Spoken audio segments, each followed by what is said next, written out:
안녕하십니까? 삶의 지혜와 신앙의 깊이를 더하는 시간입니다.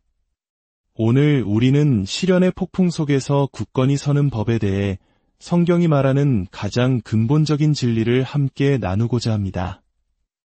이 이야기가 여러분의 마음에 깊은 울림을 준다면 공유하기를 통해 이 은혜를 주변 분들과 함께 나누어 주십시오.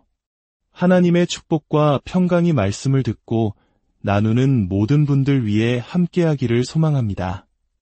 저희 채널을 구독하시면 이 깊은 믿음의 여정을 계속 함께하실 수 있습니다. 우리는 종종 미래에 닥칠지 모를 박해나 고난을 어떻게 대비해야 할까 고민합니다. 마치 다가올 시험을 앞두고 벼락치기 공부를 하는 학생처럼 말이죠. 하지만 성경이 우리에게 가르치는 것은 특정 사건에 대한 준비가 아닙니다. 그것은 훨씬 더 근본적인 것입니다. 바로 매일, 매 순간 그리스도의 형상을 닮아가기 위해 끊임없이 자신을 만들어가는 과정입니다. 이것 하나만으로 충분하기 때문입니다. 우리 삶의 모든 문제의 근원은 특정 환난에 대한 준비 부족이 아니라 그리스도를 닮아가지 못하는 우리의 모습에 있습니다. 구약성경 예레미야서 12장에는 이 진리를 꿰뚫는 아주 중요한 말씀이 나옵니다. 당시 선지자 예레미야는 끔찍한 일들을 겪으며 마음이 무너져 하나님께 기도하고 있었습니다. 그의 기도에는 어쩌면 약간의 불평과 낙심이 섞여 있었을지도 모릅니다. 그때 하나님께서 그에게 이렇게 대답하십니다. 내가 보행자와 함께 달려도 피곤하면 어찌 능히 말과 경주하겠느냐? 내가 평안한 땅에서는 무사하려니와 요단강 물이 넘칠 때에는 어찌하겠느냐? 이 말씀이 우리에게 무엇을 말해주고 있습니까? 지금 이 평온한 시기에 제대로 서 있지 못한다면 폭풍이 몰아칠 때 어떻게 서 있을 수 있겠습니까? 지금 믿음의 확신을 키우지 않는다면 어떻게 위기의 순간에 갑자기 확신이 생겨나고 강해질 것이라 기대할 수 있겠습니까? 물론 하나님께서는 극심한 어려움과 위험의 순간에 당신의 백성에게 초자연적인 힘을 더해 주십니다. 시련이 끝난 후에 과연 그 시간을 견뎌낸 것이 정말 나였을까 하고 스스로 놀랄 만큼 강하게 붙들어 주십니다. 하지만 그 은혜에 안주해서는 안 됩니다. 우리는 특히 젊은 세대는 마땅히 해야 할 성실한 노력을 기울여야 합니다. 어떤 이들은 제가 해결책으로 제시하는 것들이 너무 단순하다고 비판하기도 합니다. 제가 강조하는 것은 이 세 가지입니다. 첫째, 매일 진지하고 성실하게 성경 말씀을 읽고 묵상하는 것. 둘째, 기도를 통해 하나님과 교제하며 다른 이들을 위해 중보하는 것. 셋째, 자격 있는 장로와 집사들이 섬기는 말씀이 살아있는 지역교회 공동체에 깊이 소속되어 함께하는 것입니다. 너무 간단한 해결책이라고요? 그렇다면 스스로에게 질문해 보십시오. 나는 정말 그렇게 살고 있는가? 당신의 삶은 매일 꾸준한 성경 연구와 기도로 특징 지어지고 있습니까? 생명력 넘치는 지역 교회에 깊이 뿌리 내리고 있습니까?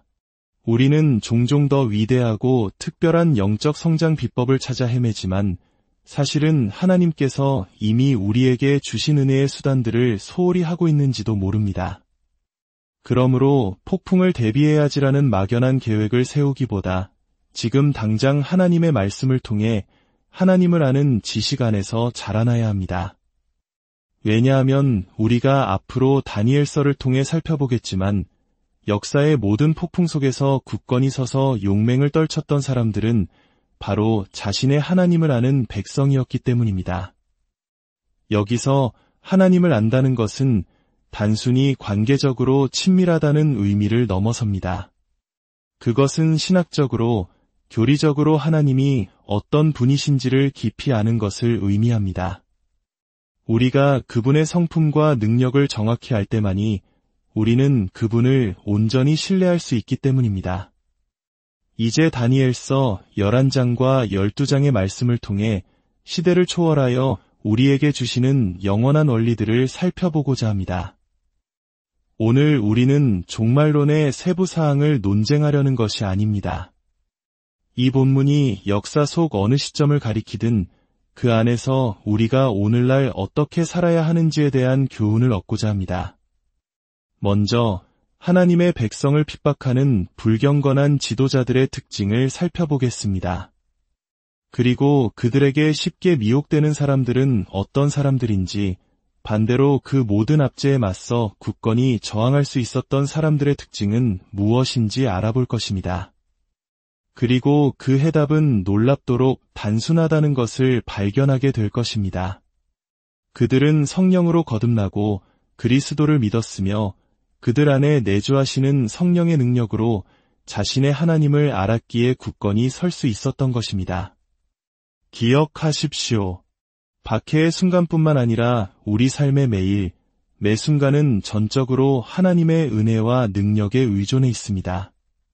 하나님은 우리에게 이 진리를 가르치시기 위해 때로는 우리를 가루처럼 빻으시고 우리의 힘과 지혜와 모든 것을 빼앗아 가실 수도 있습니다. 우리가 영원 속에서 지닐 유일한 칭호는 구원받은 자이며 이 이야기의 유일한 영웅은 우리 주 예수 그리스도 한 분뿐이라는 사실을 깨닫게 하시기 위함입니다. 다니엘서에 등장하는 안티오코스 사세 에피파네스라는 인물은 역사상 하나님의 백성을 대적했던 사악한 통치자의 전형을 보여줍니다. 역사가들은 그가 교활한 아첨과 뇌물을 통해 권력을 잡은 비열한 인물이었다고 기록합니다. 그는 양심의 가책 없이 모든 악을 행할 수 있었고 사람들을 위협하는 거만한 태도를 지녔으며 진실과 거짓을 뒤섞는 모호한 말의 대가였습니다. 그에게 진리란 자신의 목적을 이루기 위한 수단일 뿐 그 자체로는 아무런 가치가 없었습니다. 네로 황제, 스탈린, 히틀러, 그리고 역사 속 일부 교황들처럼 이러한 유형의 인물들은 시대를 막론하고 나타났으며 오늘날에도 존재합니다. 그들은 그리스도인들을 순진한 양떼처럼 여기며 이성적인 대화나 설득이 통할 것이라고 생각하지 않습니다. 그들은 자신의 정치적 야망을 이루는 데 도움이 되지 않는 한 우리의 진심에 전혀 관심이 없습니다. 그렇다면 이들의 분노가 향하는 궁극적인 대상은 누구일까요? 다니엘서는 그가 거룩한 언약에 분노했다고 기록합니다. 그렇습니다. 그들의 분노는 하나님의 백성들을 넘어 그들의 하나님, 그분의 율법, 그분의 예배, 그리고 그분의 모든 것을 향해 있었습니다. 그들은 하나님의 성소를 더럽히고 제사를 폐했으며 마침내 그 자리에 가증한 우상을 세웠습니다. 그들은 단순히 우리를 침묵시키는 것에 만족하지 않습니다. 우리를 제거하고 우리가 믿는 모든 거룩한 것을 모독해야만 직성이 풀리는 자들입니다. 왜냐하면 그들의 전쟁은 궁극적으로 하나님을 향한 것이기 때문입니다. 왜 그들은 하나님을 그토록 미워할까요? 아이러니컬하게도 하나님이 선하시고 사랑이시기 때문입니다. 죄악된 인간에게 하나님은 선하시다는 소식만큼 두려운 것은 없습니다.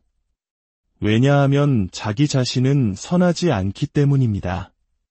선하신 하나님은 불의한 자들을 어떻게 다루시겠습니까?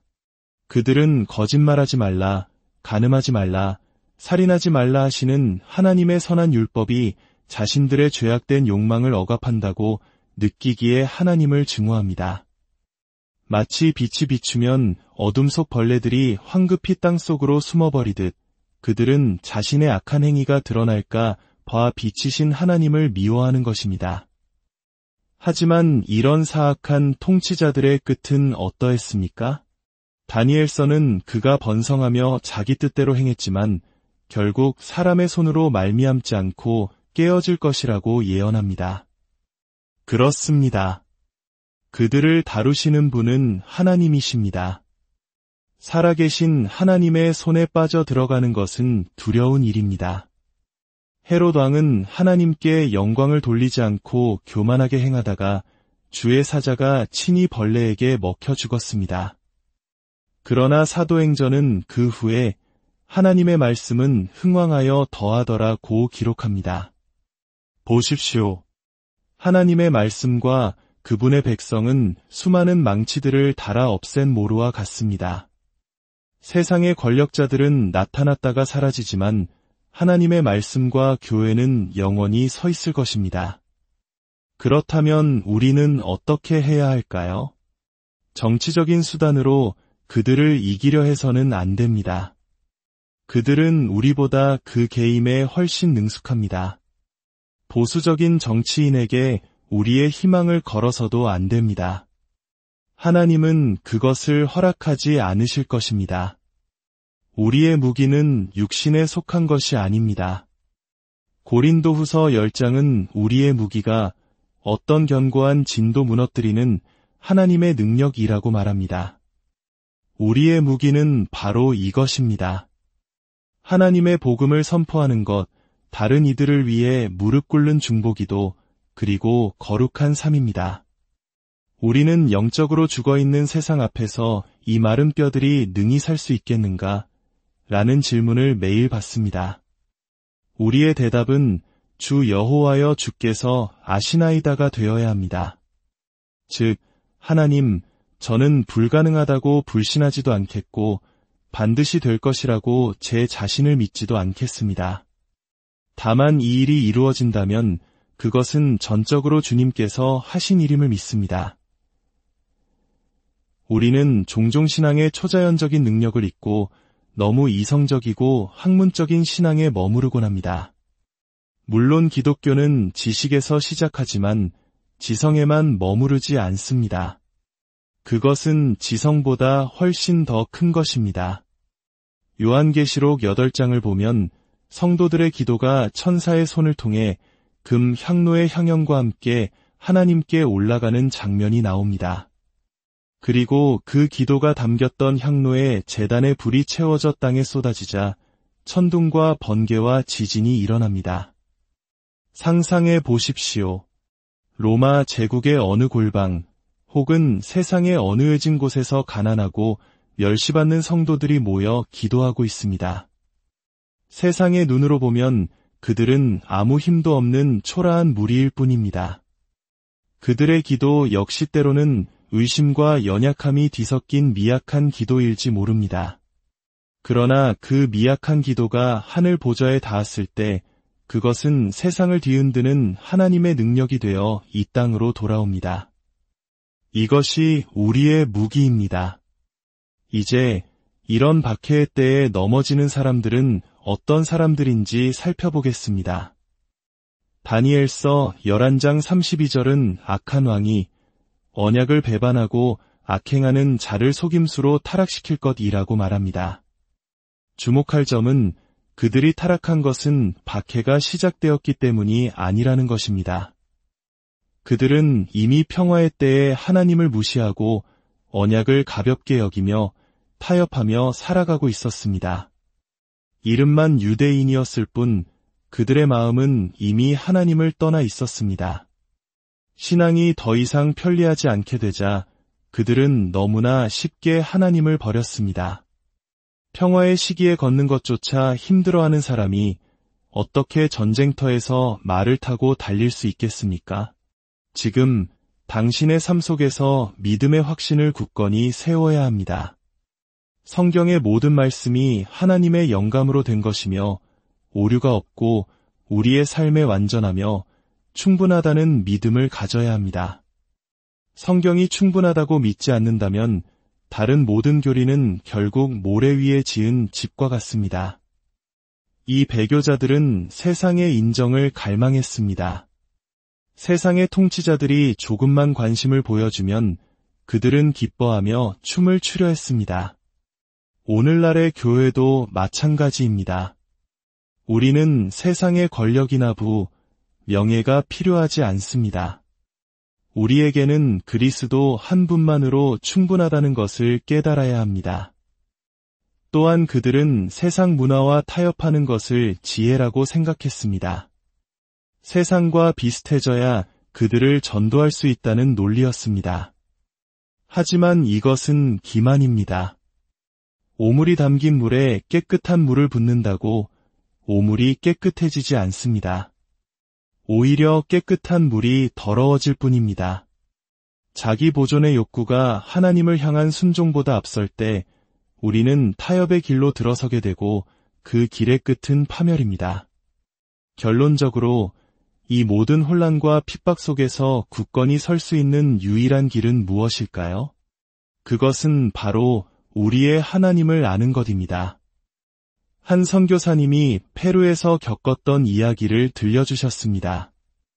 그에게는 목숨을 걸고 자신을 지켜주었던 파코라는 현지인 친구가 있었습니다.